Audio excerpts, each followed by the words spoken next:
Aircraft debris litters the frozen ground north of the Arctic Circle. You know this is going to be bad. A 737's just gone down at Resolute Bay. We kind of looked at each other in disbelief. A crash at this latitude is almost always a death sentence. This is my first plane crash. An incredible coincidence gives a handful of survivors a fighting chance. There are survivors. Repeat, there are survivors. To arrive on scene an hour after the accident was just unbelievable. The big question now: what caused one of northern Canada's deadliest air disasters?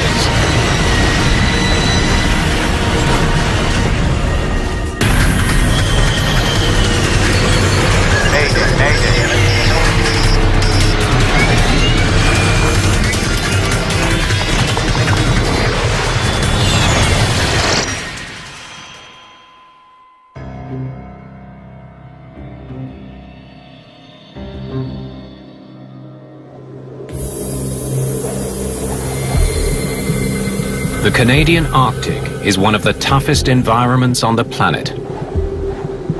Winters here are brutal, 8 months long, with temperatures plunging to -40 degrees Fahrenheit. Even now, during the long days of the Arctic summer, the average temperature is barely above freezing. The land is well above the tree line. It's very barren. There's nothing on it. There's no tundra, no plants, it's just sand and rock. There are no roads to this part of the world. Virtually the only way to get here is by air. And when a plane crashes in the Arctic, anyone who survives the impact has next to no hope of a quick rescue. They may face hours or days battling the elements, and they may not make it. It could be quite challenging to actually get to the site, and it could be a matter of 24 hours or longer before you could get response in there. Fortunately, today, no one has to wait that long. All right, guys, exercise over. Everybody come on in. Take a break.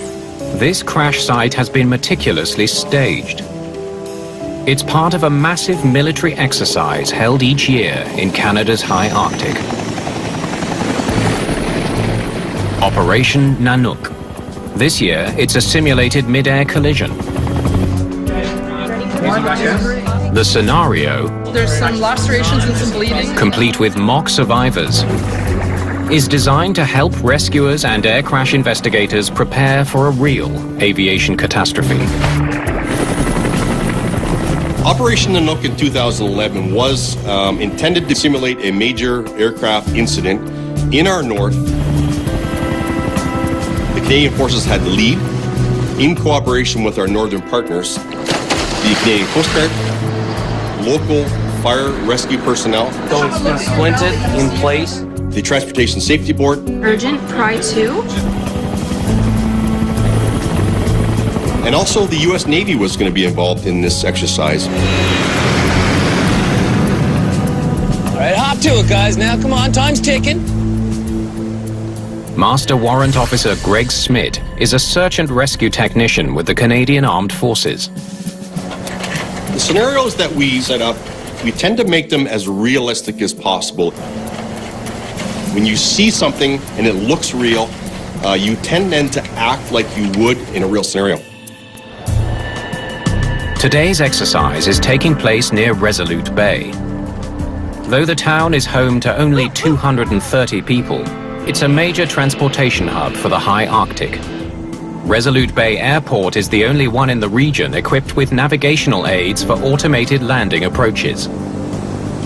It has an instrument landing system, which is the mainstay of landing systems in all the southern airports.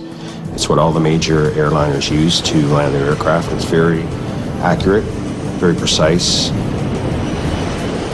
Because Nanook is such a massive operation, the armed forces will be handling all air traffic control duties for the airport. Can Force 2 CYRB military, continue your approach. Visibility is 10 miles. One of the planes heading to Resolute Bay is an Air Force C-17. Military and medical staff taking part in Operation Nanook are on board, as well as investigators from Canada's Transportation Safety Board. I see that equipment list again. There's a lot of considerations that have to go into a deployment into a remote part of Canada's north. There's the logistics of actually getting there, and then once you're in location, surviving is part of the issue. You need shelter, you need heat, you need food and water. It's a vital training opportunity for the entire team. If the day comes where we have to use it for real, those exercises, those lessons, their identified lessons learned, will pay out in dividends. CYRB military, this is First Air 6560. There's also a commercial flight approaching Resolute Bay. First Air 6560, go ahead.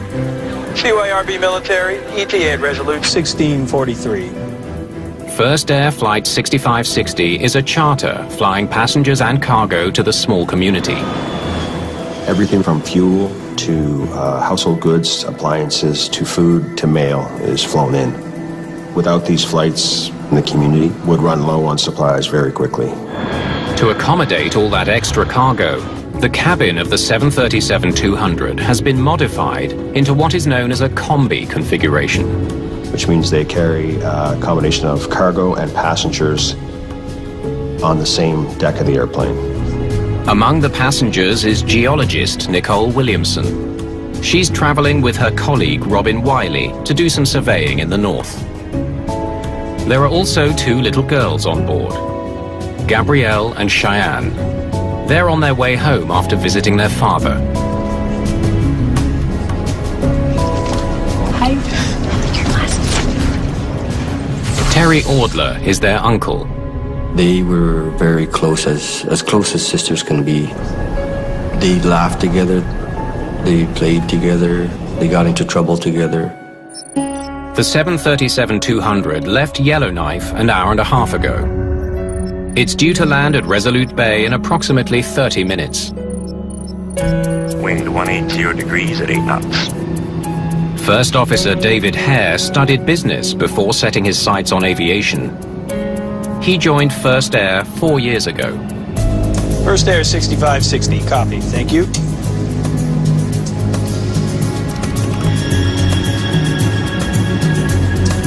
There we go. Captain Blair Rutherford has been with the airline for more than 15 years. Might as well do yours too. Heading 029 degrees. Got it. This close to the magnetic North Pole, pilots need to calibrate their compasses frequently using their GPS. Okay, let's go over the approach. Okay.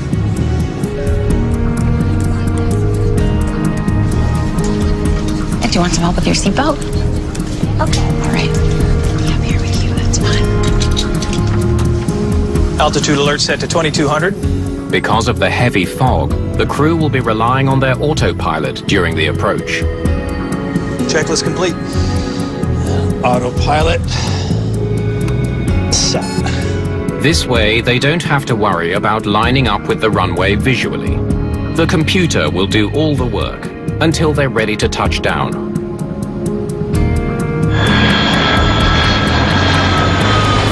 $6560, you're landing on runway 35 true. It's a little wet.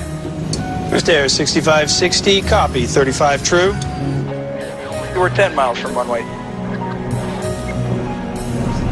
After spending a few weeks with Dad, the girls were looking forward to coming back home to Mom and Grandma and Grandpa. Almost home. At 11:40 a.m., Flight 6560 begins its final approach to the runway. Descending through 1,000 feet. First Air 6560, we're 3 miles out on final. We're over the shoreline now. All right.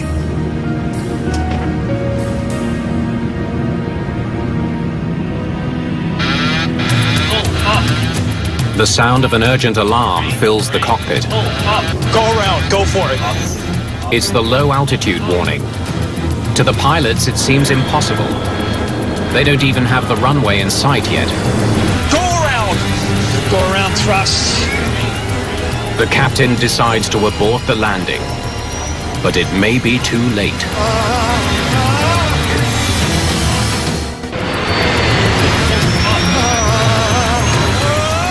Flight 6560 slams into the ground at 180 miles an hour.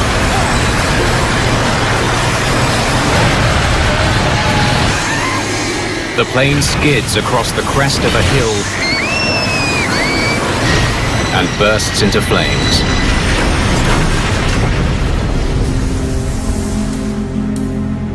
When the ground support personnel lost communication with this aircraft, they knew it was on a final approach. They were not speaking to the crew anymore.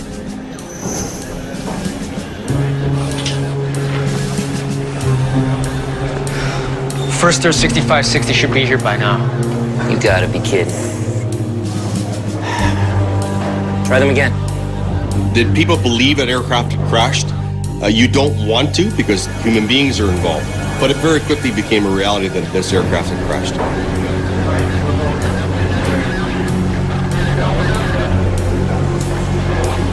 A 737's just gone down in Resolute Bay. No duff.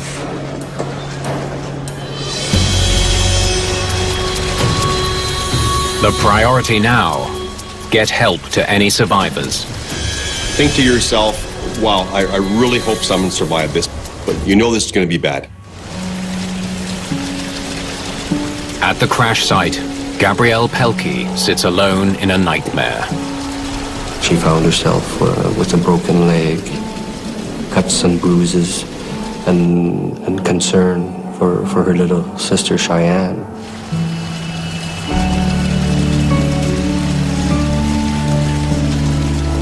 Geologist Nicole Williamson has also survived.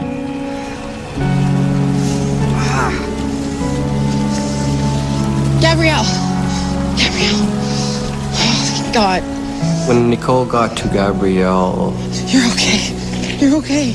She made sure that Gabrielle was kept warm, and that was something that probably helped her with her own survival.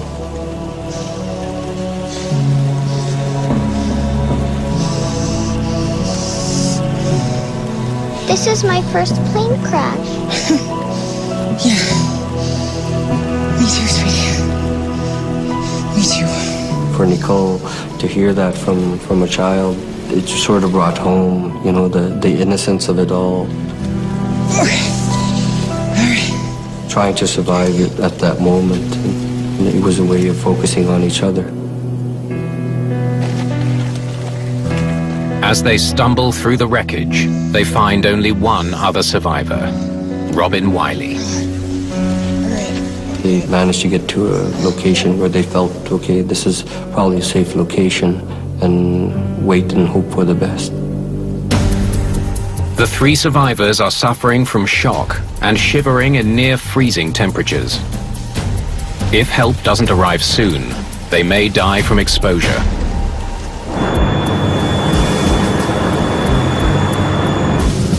News of the disaster reaches air crash investigators still in flight, including the TSB's Brian McDonald. We kind of looked at each other in disbelief, as if, you know, is somebody changing the start of the exercise to create more realism, or is this really happening? We need to hit the ground running. Now you're quickly changing gears into thinking about all the things we have to do now to get ready and start reacting to this actual accident. As the investigators touch down, they grapple with the realization that the mock exercise they were expecting is now a very real catastrophe. But there is some good news.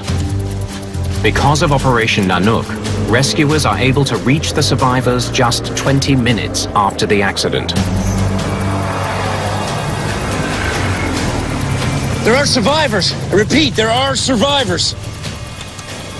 Having been to several aircraft crashes throughout my 20-year career, shock would be an understatement that these people had survived.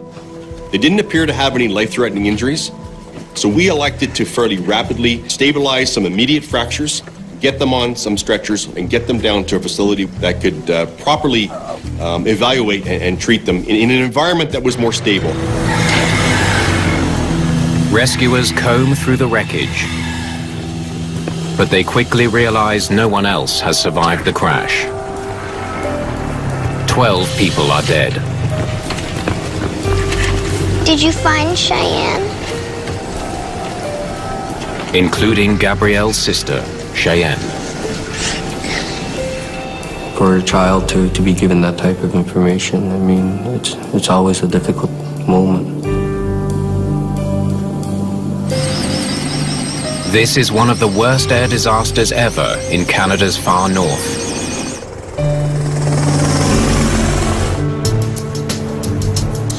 Hey, you guys with the TSB? That's what the hat says. Show me what you got. It's up to investigator Brian McDonald and his team to figure out what happened. We're here. They came down here, 2 clicks east. Well, I'd like to get a team up there as soon as possible. And we're going to need a space to work. To arrive with a fully assembled and equipped team on scene within an hour after the accident was just unbelievable.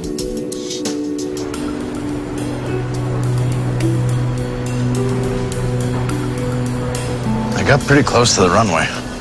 The plane has crashed into the shoulder of a hill a little more than a mile east of the runway. Maybe it was the fog? We knew that the visibility had been poor earlier during the flight, so we knew that the weather was a factor that would need to be looked into.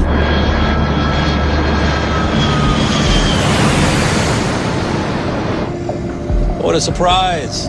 Fog.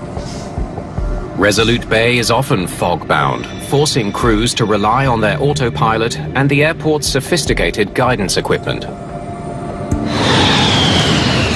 The Instrument Landing System, or ILS, is technology that can be installed on runways to help planes land in low visibility.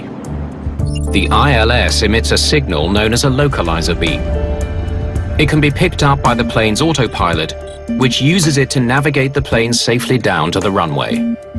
When you can't see the runway, when you're on approach, you rely on this ILS system to get you to a point where hopefully you can see the runway. Okay, let's go over the approach. Okay. It's not great, but it's nothing that we can't handle. At least we'll be able to do an ILS approach there. If the ILS system at the airport failed, or if the plane's autopilot wasn't able to detect the signal, it could explain the crash. What we do during any investigation is run a process of elimination, where we look at all the possible aspects of the operation and verify that things were working normally. It doesn't take investigators long to figure out that the airport's ILS was working. Another plane used the signal to land just 25 minutes after the crash of Flight 6560. We determined that the system was operating within normal operating parameters. But investigators won't know if the 737's autopilot was detecting the ILS properly until they download the plane's flight data and the cockpit voice recorders.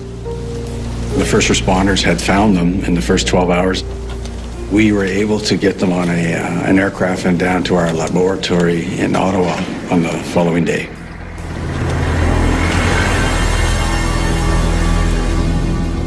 Meanwhile, Operation Nanook provides investigators with some unexpected data. So this will show us exactly what the radar recorded? Resolute Bay Airport is not equipped with radar, but the military had set up a temporary radar system to handle the increased air traffic for Operation Nanook. The radar data was crucial to the investigation because it provided us with the flight path for the aircraft, which we wouldn't have had otherwise. It's a lucky break for investigators. When they watch the playback, they immediately notice something very unusual. Where the hell are they going? The radar shows Flight 6560 was flying parallel to the runway, not lined up with it as it should have been.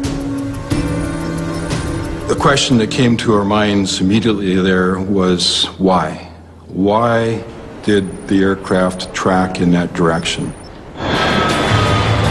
How could a modern airliner, equipped with an autopilot, crash into a hill more than a mile from the runway? A painstaking investigation will uncover a troubling explanation. With the toxic fire fully extinguished, it's now safe for investigators to head to the crash site and get a close-up look at the wreckage. They're searching for any clue that might explain why the plane drifted off course on approach to the runway. We needed to understand, what was happening with the navigation. We needed to understand how did the aircraft get right of track and why did it stay right of track. They begin by charting the location of every single piece of wreckage. You could see where the wheels had touched down and the aircraft had gone airborne for some distance. Bits of the aircraft had started to shed, and then it touched down again on the belly and came apart into three main sections. To investigators, the pattern of debris suggests a possible explanation for the crash.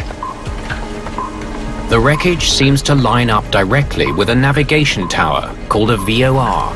When they draw a line between where the aircraft turns final and where the aircraft accident occurs, it's pretty much right at that antenna. Investigators wonder if the pilots locked onto the wrong beacon to guide their plane to the ground. The airport's VOR beacon transmits a radio signal which helps pilots find the airport. However, it's not meant to guide them onto a specific runway. For that, the crew must switch their navigation control so the autopilot can follow the airport's ILS frequency. You have an ILS, which has a beam that goes out, and if you stay right on that beam, not left, not right, but right on, it'll take you right to the center of the beginning of the runway. It's not great, but it's nothing that we can't handle. At least we can do an ILS approach there. If the crew programmed their navigation system to follow the VOR signal from the hillside antenna instead of the ILS signal on the runway, it would explain this tragedy. It wouldn't be the first time a pilot made that very mistake. There was a previous occurrence back in the late 1980s involving a Boeing 737, and in that instance they were tracking to a navigational aid very similar to the one located in Resolute Bay, rather than to the approach aid at the runway. If the pilots of Flight 6560 made the same error, the heavy fog would likely have made it impossible to see the hill until it was too late. But is there any way to know for sure if that's what happened?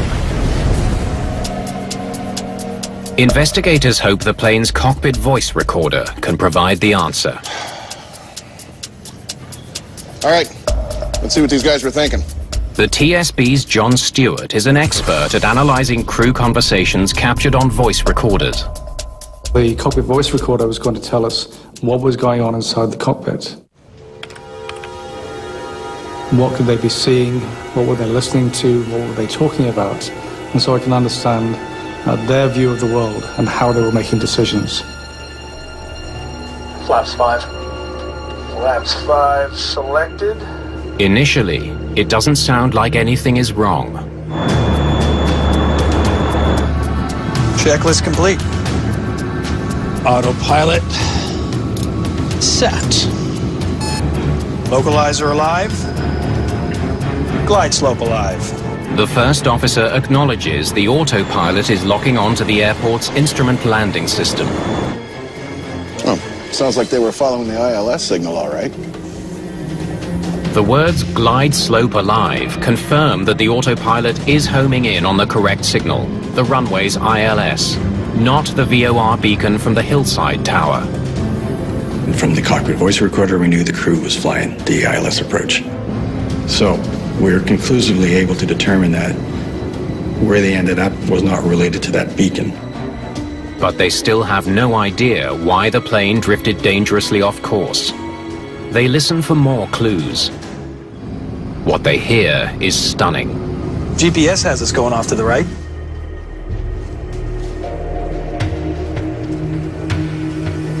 The first officer knew they were off course. We could tell from the conversation that the crew were concerned about the positioning of the aircraft. So, are we too far to the right?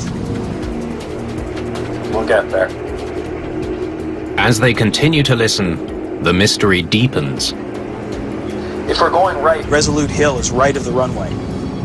Not only did the first officer realize they were off course, he knew they were headed towards the hill next to the runway. We're not on the localizer. No, we're fine. The autopilot's tracking the localizer. I think we should abandon the approach, go around and sort this out. No, we're good.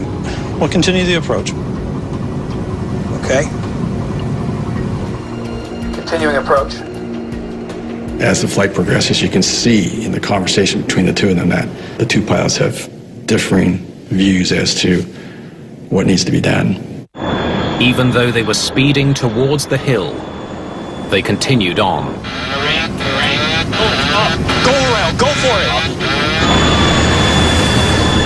Go around! Go around thrust. It's a mistake that cost 12 people their lives. Why it happened remains a mystery. Why on earth did they keep flying toward that hill? The crash of First Air 6560 has touched the lives of nearly everyone in the tiny community of Resolute Bay. For a mother to have to go through that, I'd never wish that on anyone. The families want answers. There's a tremendous amount of pressure on everybody involved to find out any information. We wanted to know what happened. The wreckage tells us they were off course. They're flying parallel to the runway, and the CVR tells us they knew it. So far, the investigation into what caused the crash is only raising more questions. Why was it that corrective action came too late? Autopilot set. Localizer alive. Glide slope alive. Investigators know that the ILS beacon the pilots were tracking should have guided their plane all the way to the foot of the runway. They need to figure out why that didn't happen. This is what we've got to go on, so let's see what the data can tell us. We had the downloaded information from the flight data recorders. They hope the plane's flight data recorder will provide them with some answers. Okay, pitch up 2 degrees. Using the FDR data, speed to 168 knots. Investigators create a detailed flight path of the plane's approach. Turn left 2 degrees. The key aspects of any flight were on there. You know, altitude, speed, heading, power setting, flight control positions. Can we add the localizer beam, please? They focus on the plane's final turn toward the runway. That's where it started to go wrong. They turned too wide and never got back on the beam. The detailed flight path reveals the precise moment Flight 6560 began to veer off course. But investigators still don't understand why.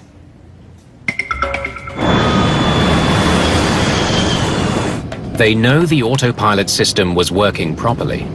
The flight data recorder indicated that the autopilot was operating throughout the recorded portion of the flight.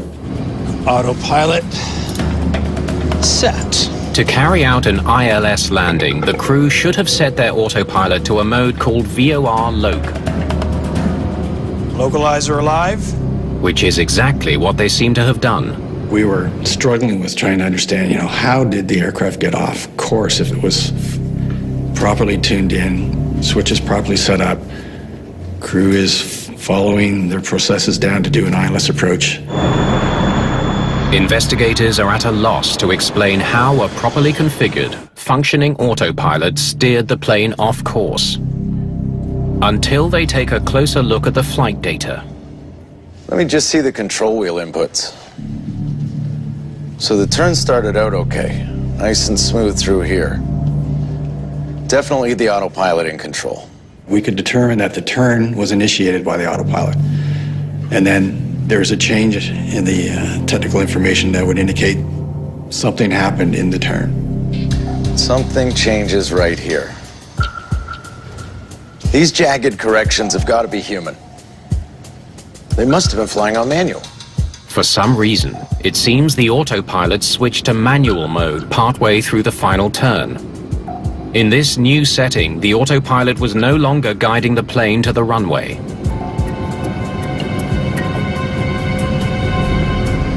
Autopilot systems have built-in capability for pilots to override it. If the aircraft is not reacting quick enough or it's doing something too quickly, then the pilot can, using the control wheel, apply some pressure, override it momentarily.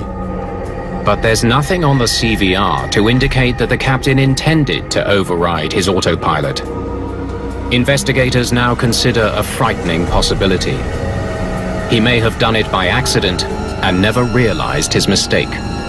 If the autopilot mode changed from this mode of forelock to the manual mode at that timing, you could end up with the aircraft staying wings level and just maintaining that heading instead of tracking the beam.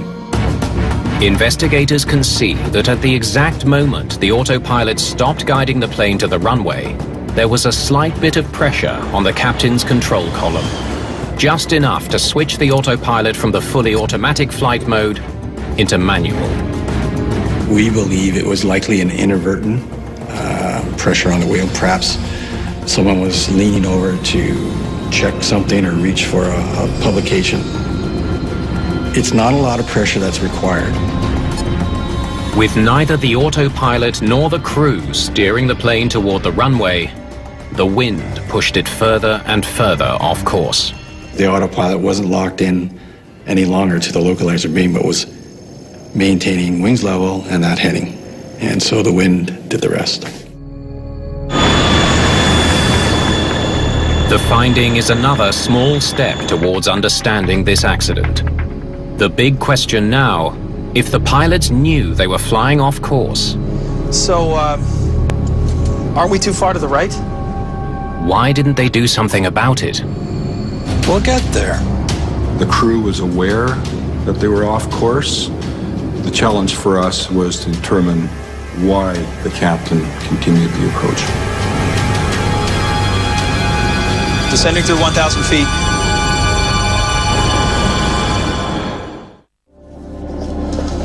Let's see what this flight looked like from inside the cockpit.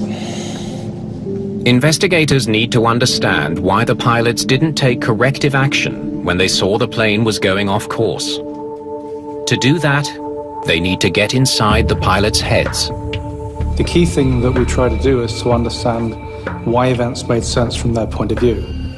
I wanted to see what could each pilot see in their positions. What could they hear? What could they see of dials moving? What are the factors in that cockpit that might have led them to make the decisions they did, over and above what we'd already heard from the CVR? Using the combined information from the FDR and the CVR, investigators recreate the flight, hoping to find their answer. Autopilot set. Localizer alive. Glide slope alive. On track. Autopilot set to VOR low. The pilot's conversation provides an intriguing clue. First air 6560, we're 10 miles from runway 35 true. Gear down. It's clear they were both extremely busy preparing to land.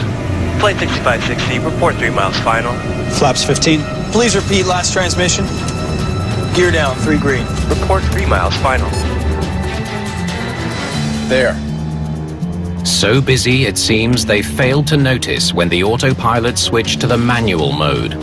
That's where the autopilot mode switched. There's a lot going on in the cockpit also in the turn at this time. You know, they're lowering landing gear, there's some radio calls, there's flaps coming down. So they're not necessarily looking to see if there's one light in a sea of lights that's no longer lit. And there was no discussion on the CVR that they saw anything related to the autopilot mode. But there were other clear signs that the plane was not lining up with the runway. We're not on track here. We're off to the right a bit. GPS has us going off to the right. Here and here. It's as clear as day they're well off course. Both the GPS and the horizontal indicator were clearly showing the plane was drifting further and further from the runway.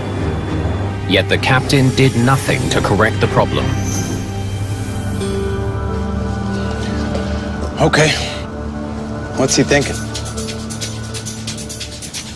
The answer to that critical question is finally revealed by the FDR data.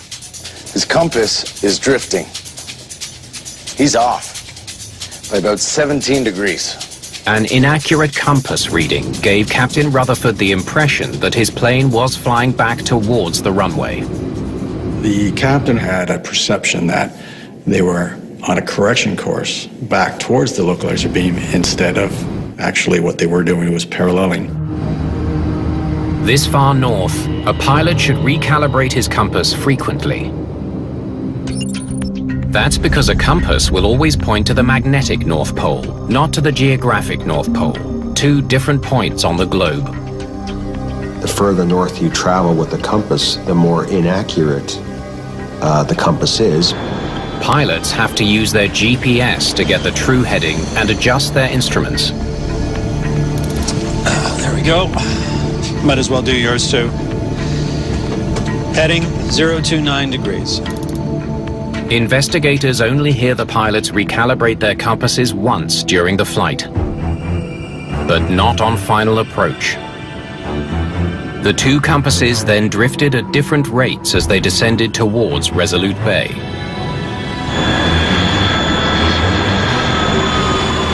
Rutherford's compass was telling him that he was flying 331 degrees, straight back towards the center line of the runway.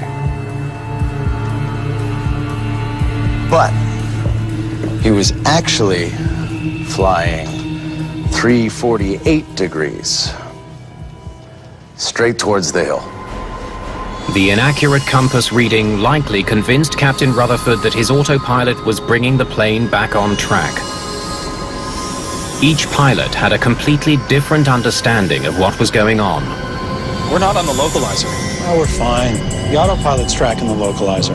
Having two pilots that have different perceptions of the situation is problematic. And what you need to do is bring those perceptions back together. And in this instance, that never happened. The first officer kept trying to warn the captain that they were in trouble. I think we should abandon the approach, go around and sort this out. No, we're good. We'll continue the approach. Okay. Continuing approach. As the flight progressed, the gap between each pilot's understanding of the situation widened. Green light, gear down, 3 green. Flaps 40, green light. You can see that things are starting to happen fairly quickly. The workload's starting to pile up. You can hear it happening in their voices. So you think it's fine? Now look, there's nothing to worry about. Same thing just happened to another pilot. We'll get back on the runway. Okay, but we're way off course. When the plane didn't head back to the runway like he thought it would, the captain couldn't understand why. Go around, go for it. By the time the crew decides to abandon the landing, Go around! Go around, thrust. it's too late to get the power they need to climb out of trouble. 2 seconds later, they slam into the hill beside the runway.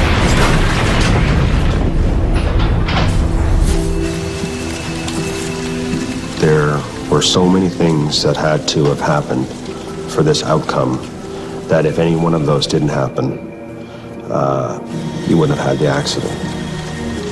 The mystery of the first air disaster is finally becoming clear. But there is one last question investigators must answer. Why didn't the captain listen to the one person who was trying so hard to warn him of the impending danger? We're not on the localizer. We're fine. The autopilot's tracking the localizer. Investigators believe the captain of Flight 6560 didn't understand that his aircraft was in danger, despite his first officer's repeated warnings. GPS has us going off to the right. I counted 18 statements that the first officer made from the first time he indicated that they were off course until they collided with a hill. So you think it's fine? Now look, there's nothing to worry about. Same thing just happened to another pilot. We'll get back on the runway.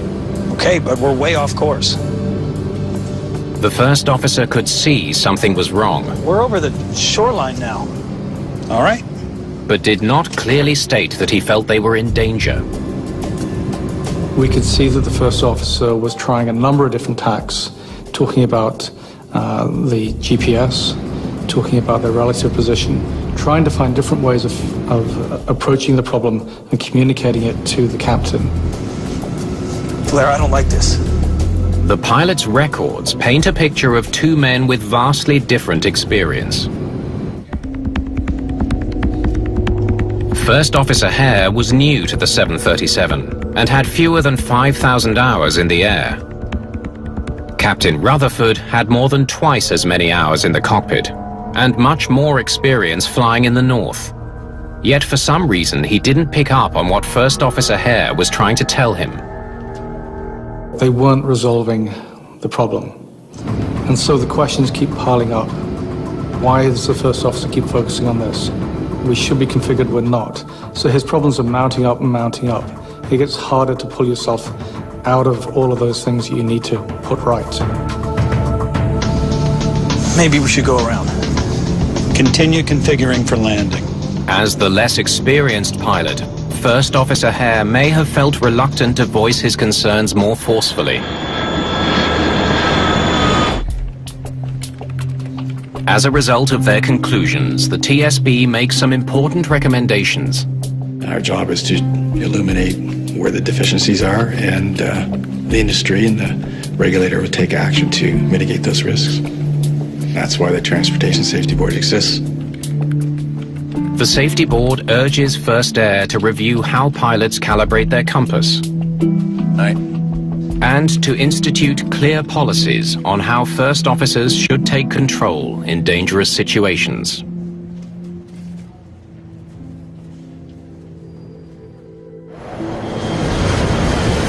First Air made changes to their crew resource management training, when and who can call a go-around, how they deal with unstable approaches. They've made changes to maintenance procedures. And so there's a fair bit of safety action that First Air has taken. The crash of Flight 6560 brought terrible grief to Canada's north. But there is one ray of light that continues to shine. Gabrielle Pelkey returned to school in the autumn of 2011. She's happy-go-lucky. She's still, I'd say, a star in her classroom. Geologist Nicole Williamson has remained close with Gabrielle, building a friendship that is helping the young student rebuild her life. She's coping quite well. She's an amazing little girl. Miracle.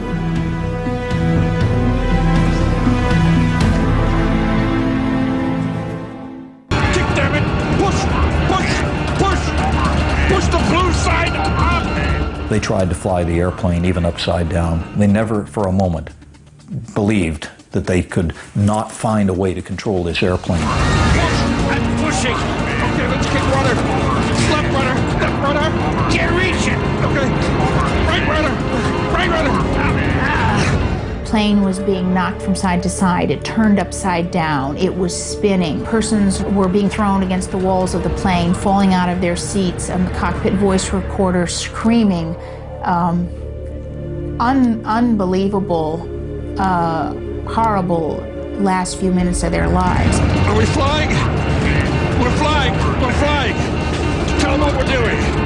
Let me just... damn. At least upside down, we're flying. Yeah. And it was so violently upside down that the pilots were hanging from their shoulder straps. Passengers don't have shoulder straps.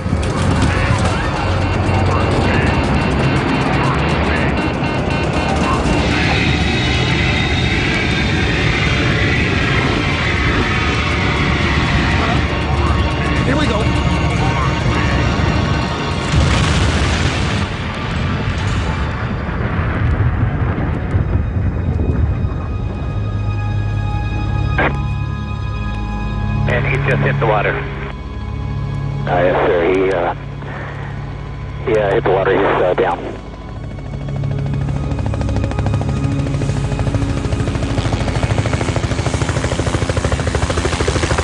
After a terrifying 60-second dive, Flight 261 hit the Pacific Ocean at close to 250 miles an hour.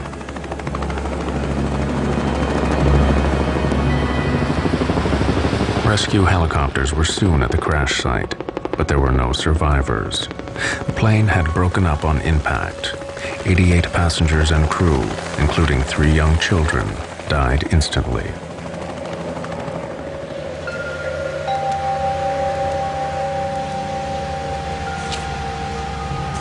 Fred Miller lost his daughter Abby and her husband Ryan. These people suffered on the way down. This was not a pretty way to die. One witness said it spun at times, almost like a top. And he said, to think people, somebody who has a life to live is in there, dying. He says it's one of the most horrifying memories I'll ever have.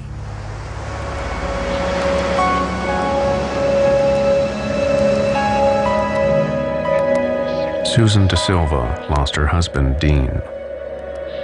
I know that they went through a horrible, horrible experience. This was a violent end these people suffered. There were no bodies that were intact or even close to intact. And they were conscious for a long time before it all came apart. Colleen Worley died along with her fiancé, Monty. As a mother, keep waiting for your child to come home. And Colleen had traveled so much in her life that it was unusual not to have her just walk in the door. All this time you're thinking something caused this, something made this happen, and I want to find out who's responsible for this.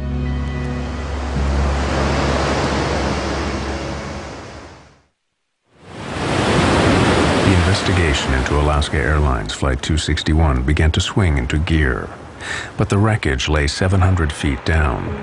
So National Transportation Safety Board officials called on Navy submersibles to retrieve the plane from the seabed. We set up a base of operations, and we had a remote operating vehicle with the side-scanning sonar, which they used to map the debris field and get an idea of how widely spread the wreckage was.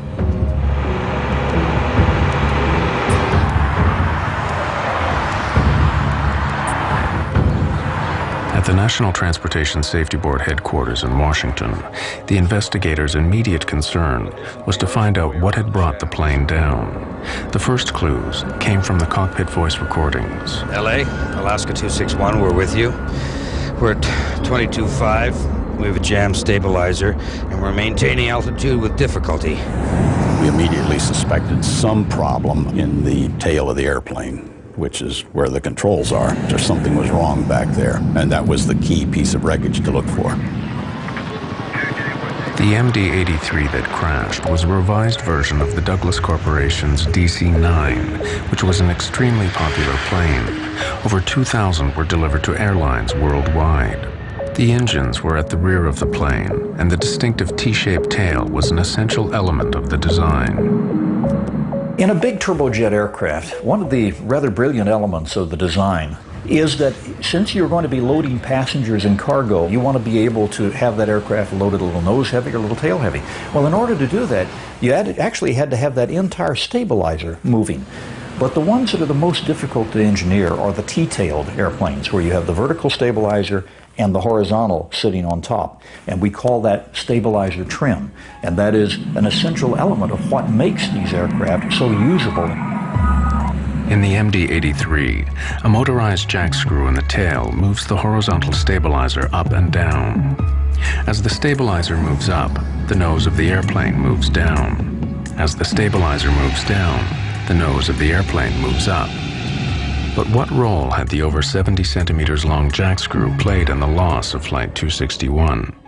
The investigators were anxious to inspect it as soon as it was recovered from the seabed. The jack screw wasn't mated with the nut that it screws into. It was just by itself. And the nut was found in another piece of structure a few feet away from where the jack screw was. To have a screw separate itself from a nut with very thick threads surprised us.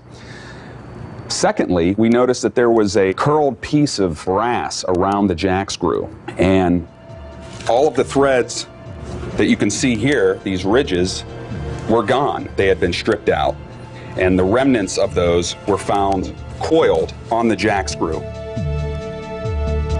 Once the thread had been stripped off the nut, the jack screw could no longer turn. The pilots could not have known the real nature of the problem.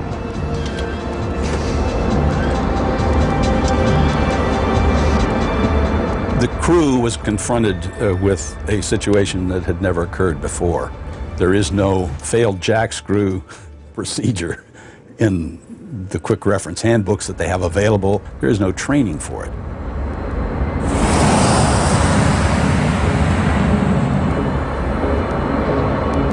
When the jack screw jammed, the pilots were unable to adjust the stabilizer. We felt that it was due to the fact that these nut threads had worn away, and it was just too hard for that jack screw under the power of the electric motor to turn. That gave the flight crew an indication that there was a problem. The crew knew they had a problem in the tailplane, but they had no idea what. 2 motors controlled the jack screw, and they tried each of them in turn. But the pilots' attempts to free the jammed stabilizer made their situation worse. We're at 23.7. Request. Yeah, we got it under control here. No, we don't. Where they went wrong was that they wanted to try both the alternate and the primary trim motors at the same time. When the pilots switched both the electric motors on, the jack screw moved, but the threads had given way, and the jack screw was now held only by a single retaining nut. From this point on, the plane was doomed. That end nut was never designed to hold the loads generated aerodynamically by the airplane. Let's get speed brakes. Give me high pressure pumps. Okay. Now we know, in the glaring light of hindsight, now when we turn the situation around in time and look back, we can see that this aircrew and no aircrew should have ever been fooling with the trim and trying to run it back and forth. The retaining nut grew weaker and weaker. Then, finally, through the loads beating down on that nut, the nut finally failed. Feel that? Yep. Okay, give me slats. The jack screw slid completely out of the Acme nut, allowing the horizontal stabilizer to move well beyond its aerodynamic limits. This is a bitch. Is it? Yeah. The stabilizer forced the plane down, and now completely out of control, it rolled over into its final dive. Okay, let's get rudder. Left rudder. Left rudder. I can't reach it. This crew was working to recover the aircraft right down to the water. I mean, they did not give up the whole way down through the descent.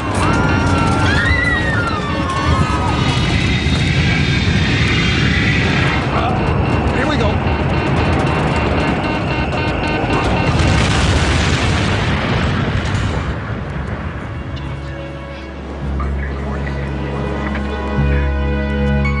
It was clear to the investigators that the failure of the jack screw was the only explanation for the plane's erratic flight path and final dive. But why had this happened? Why had the jack screw failed?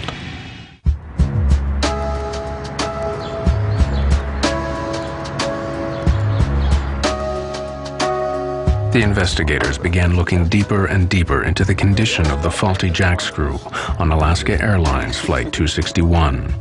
What had caused it to fail? There was no lubrication or visible grease on the working area of the screw. That was surprising and strange.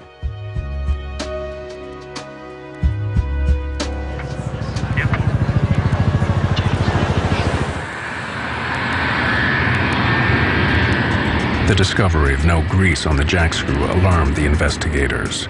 They alerted the Federal Aviation Administration, who ordered an immediate check on all MD-80s in the USA. They made a shocking discovery.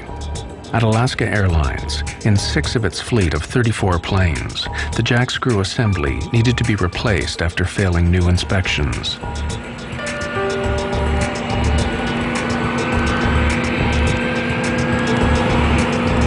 No grease is the culprit. No grease or inadequate grease is the only thing that can give you that wear rate. A simple lack of grease led to the failure of the jackscrew and the loss of 88 lives. But why did this happen at Alaska Airlines? The investigators' attention now switched to the company's maintenance program. What emerged was deeply worrying. We interviewed all the mechanics who had worked on these airplanes. We knew that they had been falsifying records or not doing the work they had indicated. The mechanics at Alaska indicated that they were pressured to keep the planes in the air, or that their recommendations were overruled by supervisors. Some alleged that records were altered to show work done that was not done. Alaska has long been one of America's most successful airlines, but in the early 1990s, the economic downturn began to hit the company hard. Its response was to slash costs to revive its fortunes. Alaska Airlines began flying the planes more intensively. It sharply increased the average daily use of its fleet. Keeping the planes in the air earning money put maintenance schedules under pressure.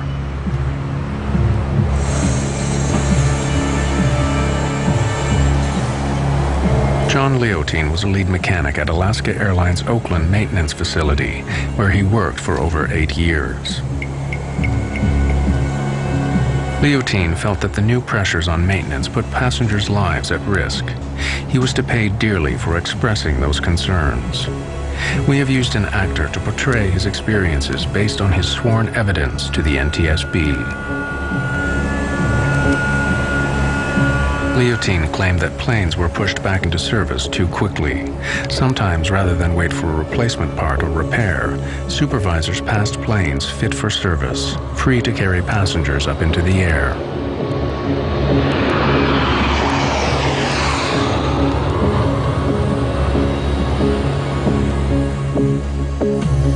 In October 1998, over 15 months before the crash, John Leotine became so worried that he did something that would change his life forever.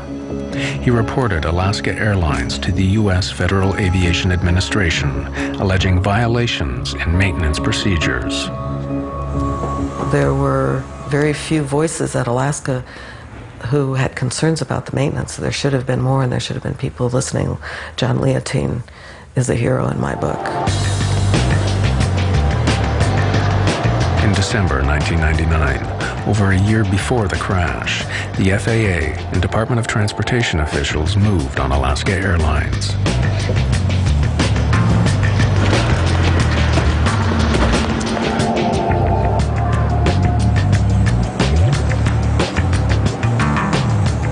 The case was referred to federal prosecutors, and the FBI raided Alaska's maintenance facilities and seized thousands of records. The raid was the opening shot in a federal grand jury investigation which would last 3 years. No criminal charges were brought against the company. Alaska Airlines officials denied that any unsafe planes were put into service or that passengers' lives were ever at risk. But the investigation revealed hundreds of violations of federal regulations.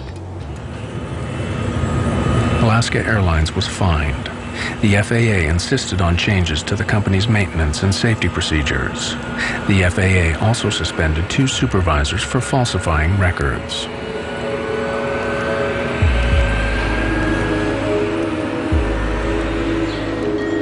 Like other whistleblowers, John Leotine would pay heavily for his efforts to save lives. Alaska Airlines put him on paid leave from his job, costing him thousands of dollars in regular overtime earnings.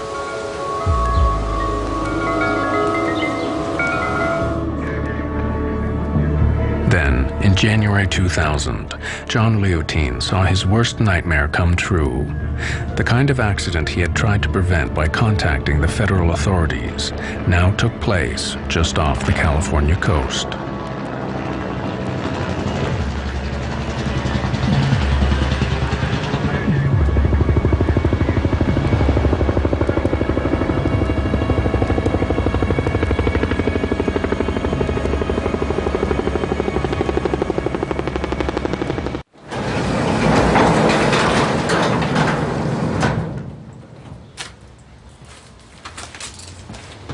After the crash of Flight 261, mechanic John Leotine went back to his own work records.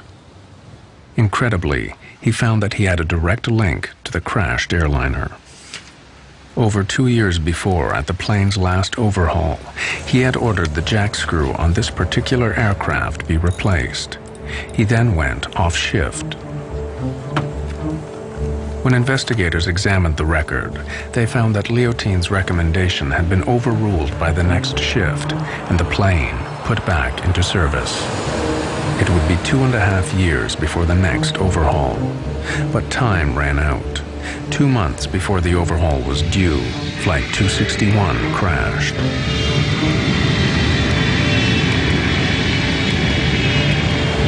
Alaska Airlines labeled Leotine a disruptive influence. Later, he sued the company for libel. Alaska settled, but Leotine could no longer work in the industry he loved. I get calls almost every week of somebody saying, should I blow the whistle? And I always tell them, you need to know, you need to be prepared to find another line of work, because you will not work in the industry and you will not work in the government. In most cases, it's almost impossible to be a whistleblower and survive your career.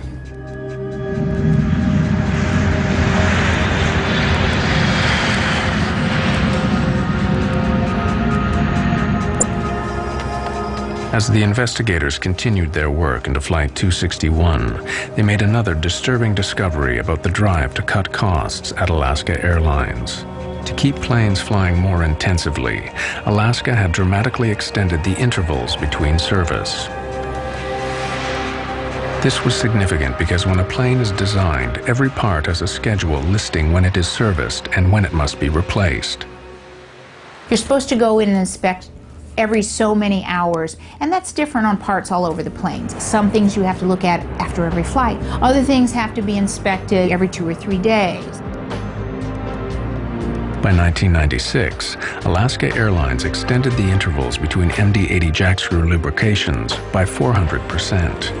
Now, there was over 2,500 hours between each service. The extended service intervals were to prove fatal for Flight 261. If you had 600 hours between inspection points and greasing points, we have no chance of ever having a metal-to-metal contact situation. But if you put that out to 2,000 hours or 2,500 hours, now what you do is eat into some of these protective stages, these barriers that we have towards catastrophic failure. In its final report into the crash of Flight 261, the NTSB concluded that Alaska Airlines' extended service intervals for the jack screws on its MD-80s was a significant contributor to the crash. With carriers doing anything to save a dime, maintenance, safety took a back seat. And one of the shocking things about Alaska is that they were allowed to increase inspection intervals. And it was very shocking because that is the only way we have safety. The extended maintenance intervals meant that the lack of grease on the jack screw was not discovered before the crash. But now investigators wondered if the failure of the jack screw assembly revealed a basic flaw in the plane's design. They discovered that the MD-80 broke one of the fundamental rules of aircraft design. It was not fail-safe.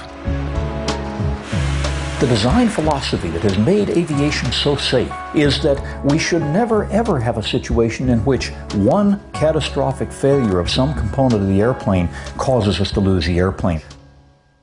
There was no backup to the jack screw and its nut. Engineers never envisioned a situation on the MD-80 where the jack screw might fail. With inspections every 600 flight hours and replacement every 2,000 hours, the designers did not add an additional redundant backup system.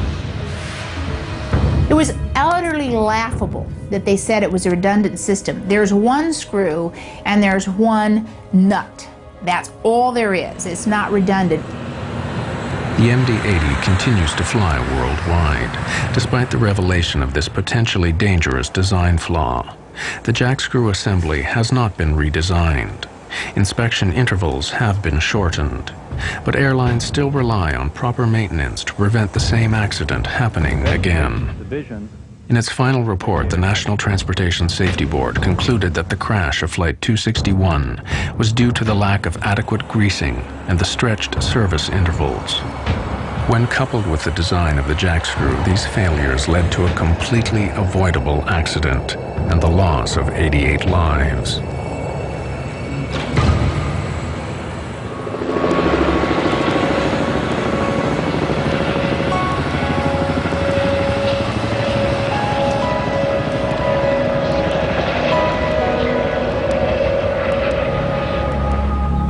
Three years after the crash of Flight 261, the relatives and friends of the dead dedicated a permanent memorial at Port Hueneme, close to the crash site. Janice Stokes.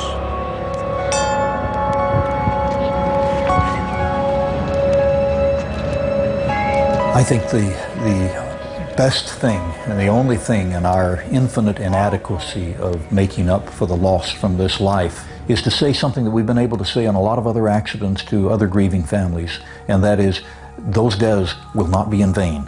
We will not let them be in vain. Every one of those lives will be made to count in terms of making sure that 3, 4, 5, or 10 other people do not die. Miss Carol Carlson. Colleen was different. She was adventurous, and there's nobody like that in our family.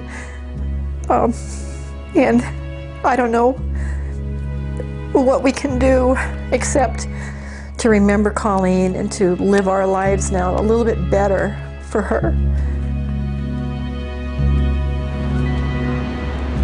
You know, when I was growing up, we didn't wear seatbelts. There weren't even seatbelts in cars. And now we know that we need to wear seatbelts. We didn't know that much about smoking cigarettes, and now we know that we can't smoke cigarettes. Well, there's a lot to learn about airline safety, too. Ryan Bushy. None of us are the same anymore. It's like walking into a giant storm. Wave after wave forming up, coming in, because it never stops. Grief over the loss of a child is not something I wish on anybody. This plane went down because of neglect. It seems like such an unholy type of loss. What a hard way to die.